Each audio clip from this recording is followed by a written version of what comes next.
5.5 বছর বিগত সরকারের যে ব্যর্থতা টিকা দিতে, ওইটার প্রভাবটা এসে আমাদের উপর পড়েছে ডিউ টু দ্য মানে ল্যাকিং অফ মানে pushing the vaccine for the last 5.5 ইয়ার। এই যে 5.5 বছর ভ্যাকসিনটা দিতে পারে, এই কারণে নিউ বর্ন বেবি এবং অ্যাকুমুলেটেড বেবি উইদিন দ্য 5 ইয়ার যেটা জমেছে, এটা নট ভ্যাকসিনেটেড, যেই কারণে হামের প্রভাবটা বেশি এখন এবং আমাদের মধ্যে এসে পড়েছে। ভিটামিন এ এর প্রোগ্রামটা হয় না, অপুষ্টির একটা কারণ আমাদের দেশে আছে, সব মিলিয়ে জিনিসটার প্রভাব বেড়েছে, যেটা আমাদের মধ্যে পড়েছে। আলহামদুলিল্লাহ আপনাদের সবার সহযোগিতা আমরা মোকাবেলা করে যাচ্ছি। I hope we can arrest them full. বিগত 2টা সরকারের একটা বিপর্যস্তকর স্বাস্থ্য মানে কার্যক্রমের ভিতরে থেকে যে ক্রাইসিসটা তারা টিকা সংগ্রহের সৃষ্টি করে গিয়েছে, যাও ছিল তাও দিতে ব্যর্থ হয়েছে 2020-এর পর, যার কারণে মিজেলসটা মহামারী আকারে দেখা দিয়েছিল। এখনো মিজেলস আছে, বাট আমরা কিন্তু অত্যন্ত মাননীয় প্রধানমন্ত্রী জনাব তারেক রহমানের গতিশীল এবং বিচক্ষণ নেতৃত্বে আমরা কিন্তু জিনিসটাকে স্টিমলাইট করতে পেরেছি।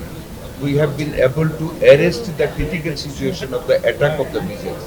আমরা 5 তারিখ থেকে কিন্তু আমরা মিজেলস মানে টিকা কার্যক্রম শুরু করেছি।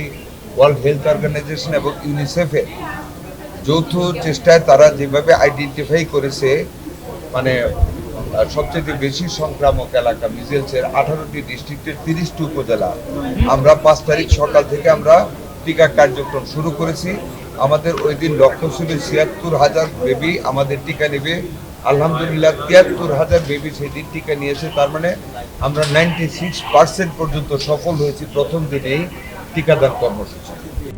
RICL TMX, যুগের পর যুগ স্থাপনা থাকে মজবুত।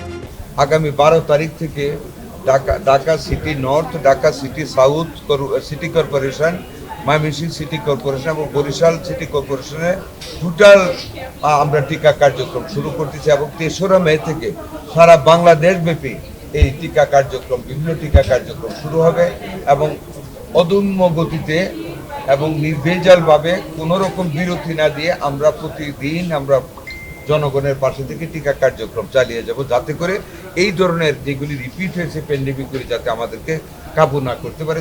সেই ব্যাপারে আমাদের জনস্বাস্থ্য সঠিক রাখার জন্য, আমাদের ভবিষ্যৎ প্রজন্মের সুরক্ষা করার জন্য স্বাস্থ্যের আমরা কার্যক্রমগুলি চালিয়ে যাচ্ছি। আমরা টিকা ইউনিসেফের মাধ্যমে কালেক্ট করতেছি এবং ইউনিসেফ আমাদের দিচ্ছে, গ্যাবি আমাদেরকে দিচ্ছে। এটা আমরা অন্য কোনো ফার্মের কাছ থেকে টিকা কিনে নিই।